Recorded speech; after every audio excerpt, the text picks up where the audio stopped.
সদ্য চাকরি পাওয়া সন্তান বাবাকে জিজ্ঞেস করলো সফলতার মানে কি। বাবা বলল চলো ঘুড়ি উড়াই। দুজন ঘুড়ি উড়ানো শুরু করলো, ঘুড়িটাও বেশ উচ্চতায় গেল।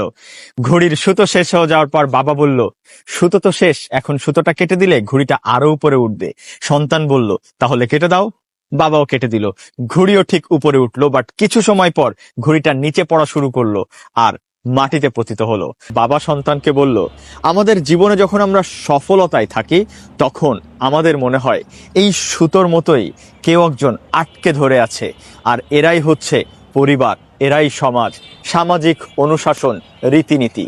যখন আমরা এটার শৃঙ্খলাকে অবজ্ঞা করে আরো উপরে উঠতে চাই, এটাকে কেটে ফেলতে চাই, তখনই কিন্তু আমাদের ব্যর্থতা শুরু হয়।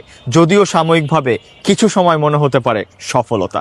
ঘড়িটা আকাশে যেমন ভারসাম্য বজায় রাখার জন্য সুতোর বন্ধনের প্রয়োজন ছিল, ঠিক তেমনি আমাদের জীবনে সফল হতে হলে এই বন্ধনগুলোর অবশ্যই প্রয়োজন। আর এটাই প্রকৃত সফল জীবন।